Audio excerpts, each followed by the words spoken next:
Domitila, como cada domingo, se fue a misa. Su esposo Santiago, o Chago, como le decía la gente, se quedó en casa. Tenía que almacenar leña. Venía el invierno y debía tener muchos troncos para protegerse del frío. Generaba calor por medio de fogatas. Su mujer estaba embarazada, tenía casi 7 meses de gestación.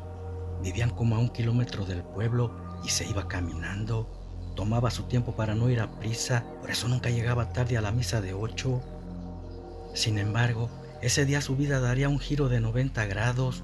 Algo iba a suceder y su destino estaba marcado.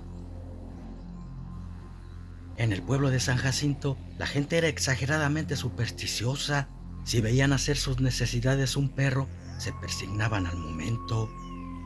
Los martes 13, caminar por debajo de una escalera, o si un gato negro se cruzaba en su camino, les daba pavor y corrían a la iglesia para que el padre los bendijera. Ese día, antes de terminar la misa, alguien gritó desde afuera que estaba por ocurrir un eclipse lunar. La luna taparía el sol y se iba a oscurecer casi por completo.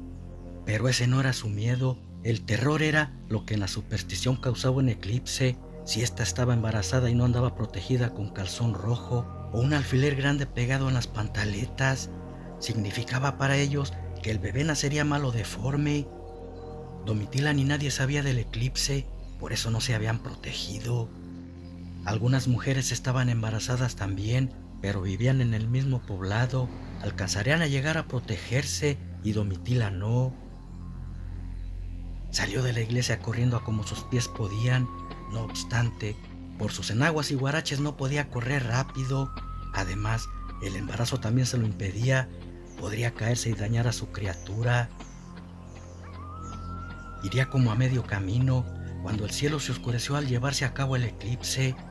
Santiago iba a su encuentro, se había dado cuenta del fenómeno y le llevaba un calzón rojo. El esfuerzo de Domitila había sido mucho y se iba a desmayar, pero Chago alcanzó a sostenerla. Rápido le puso el calzón en su vientre, pero era demasiado tarde. Las energías del eclipse ya habían invadido la tierra. La cargó en sus brazos y se la llevó a su jacalito, esperando el suceso no afectara a su bebé. Llegó y la depositó en su camastro. Parecía estar todo bien, solamente se veía dormida. De repente empezó a convulsionarse, se agarraba el vientre como si le doliera. Despertó gritando que le dolía mucho. El eclipse había provocado su parto, sería 7 mesinos. El hombre miró sangre en su entrepierna, pensando que tenía razón, su hijo estaba por nacer.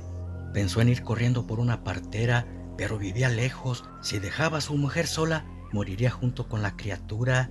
Entonces él mismo asistiría a Domitila.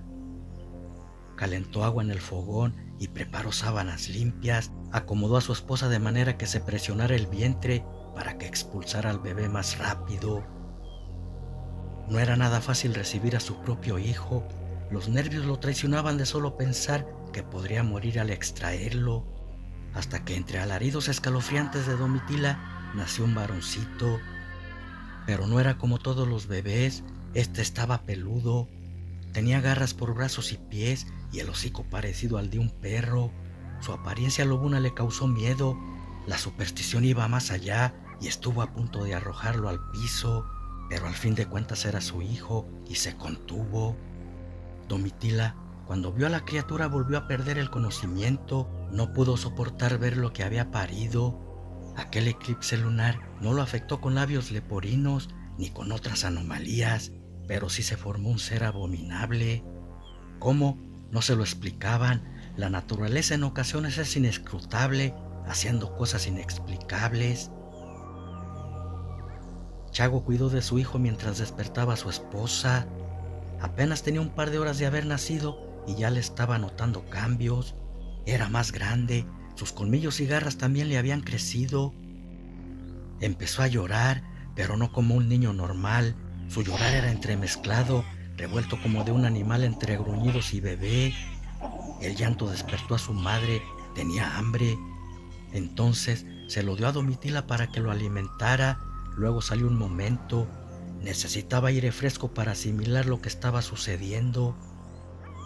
Pensativo, se fumaba un cigarro de tabaco y hoja, cuando de repente escuchó gritos de su mujer y gruñidos de perro. Pareciera como si un lobo la estuviera atacando. Arrojó su cigarro al suelo entrando rápidamente, solo para encontrar a su esposa destrozada. Miró que un animal salía por la ventana y era su hijo más grande, convertido en lobo. Él había devorado a su misma madre al estarle dando pecho. Era algo descabellado, no podía concebir que su propio hijo diera muerte a una madre, pero este era un animal, por lo tanto de instinto irracional. Debió matarlo cuando pudo, pensó furioso. Sin embargo, no cabía en su mente matar a su hijo, aunque él no se tentó el corazón para alimentarse de su propia madre. Ya no sabía qué era lo más increíble, si naciera hombre lobo por la esencia del eclipse o por estar creciendo tan rápido. Todavía alcanzó a escuchar un aullido muy delgado de un lobo adolescente. Santiago, con todo el dolor de su corazón, le juró ante el cadáver de su mujer que no descansaría hasta vengar su muerte. Debía cazarlo antes que causara más muertes. Si llegaba a desarrollarse al 100, sería casi indestructible. Por lo pronto tenía que protegerse. Había dejado carne fresca y seguramente regresaría para devorarla. No podría sepultar a Domitila a esa hora. Podría aparecer de repente en la oscuridad y matarlo a él también. Tenía que hacerlo de día. No estaba equivocado, porque en cuanto aseguró puerta y ventanas, escuchó un rugido, luego golpes en la puerta queriendo entrar, pero no pudo, estaba bien reforzada. Chago le disparó a ciegas, guiado por los golpes, no supo si acertó, solamente escuchó un rugido. Estaba muy cerca de la ventana, entonces una garra de un golpe destrozó la madera que le había puesto y lo tomó del pecho. Quería sacarlo por ahí para tragárselo. A pesar de no estar desarrollado totalmente, era poderoso, tenía una fuerza brutal. Santiago se resistía luchando con todas sus fuerzas para que no se lo llevara. Sin embargo, era inevitable, jamás podría con algo tan poderoso y feroz. Su hijo también lo devoraría a él. Pero no todo estaba perdido. Recordó que en la cintura traía un cuchillo y por azares del destino, este era de plata. Con desesperación lo extrajo clavándolo en la garra. Al penetrar en su carne lanzó un doloroso rugido, soltándolo al momento. Luego él mismo se lo sacó, arrojándolo en el piso. Después huyó hacia el monte. Chago vio que le quemaba la piel al clavárselo y cuando lo agarró con su garra para sacarlo, era claro que la plata podía matarlo.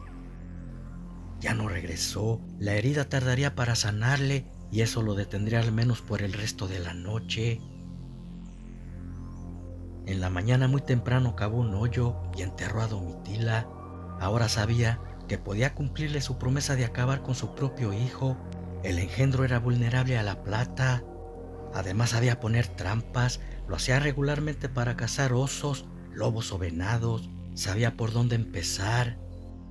Tomó su rifle y se fue a cazar un animal grande. Lo usaría para las trampas, en cada una pondría un trozo de carne para que la sangre lo atrajera y cayera en alguna. Si caía no podría escapar, tenía gruesas cadenas y sería difícil trozarlas. Cazó un venado y lo cortó en partes, poniendo una en cada trampa. Después las marcó con piedras para saber en dónde estaban. Cuando terminó ya era tarde. Ahora solamente restaba esconderse y esperar que oscureciera. El olor de la carne haría el resto. Pues se hizo noche. Chago se ocultó arriba de un árbol, desde donde podía ver más o menos todas las trampas. A lo lejos se escuchó un aullido. La bestia venía a buscarlo. Estaba furioso, traía hambre y él sería su cena. Santiago confiaba en las trampas. Al caer en una le dispararía. Luego cortaría su cabeza con el cuchillo de plata. Pero la bestia era lista. A su corta edad había desarrollado bien su olfato, oído, visión e instinto. Al llegar a donde estaban las trampas se detuvo. Mirar trozos de carne en diferentes partes lo hizo dudar. Su instinto de lobo le indicaba que era una trampa. Entonces Utilizando su olfato percibió su aroma y lo vio oculto entre las ramas del árbol. Saltó hacia él al mismo tiempo que Chago le disparaba. Sus balas entraron, pero no lo detuvieron y alcanzó a derribarlo del árbol. El plomo no le hacía daño. Santiago desde el suelo miró dirigirse al lobo hacia él. Cogió su rifle para dispararle. No obstante, la bestia lo desarmó de un zarpazo. Luego lo tomó entre sus garras, arrojándolo con una fuerza descomunal 3 metros. Santiago ya solo se arrastraba, estaba mal herido. Sentía que era su final, pensando que le había fallado a Domitila, y sintió una garra rasgarle la piel en uno de sus hombros. Pero también escuchó el ruido de metal. La bestia había caído en una de sus trampas. Utilizaba todo su poder para soltarse, pero era imposible. La gruesa cadena estaba sujeta al enorme tronco de un árbol. Solamente se tensaba a más no poder, pero no se rompía. Le tiraba zarpazos furioso, pero no lo alcanzaba. Chago, con lágrimas en sus ojos, tomó su rifle y le apuntó. La bestia lo miraba fijamente, como diciéndole que era su hijo, que no lo matara. Por un momento dudó, pero al recordar a Domitila semidevorada por él, ya no lo pensó y le disparó en la cabeza. Antes de que se recuperara, sacó el cuchillo y se la cortó. Sintió dolor al hacerlo, pero era mejor a que la bestia hiciera más daño. Después, malherido, se fue llevándose la cabeza y la enterró con su mujer, en señal que había cumplido su promesa.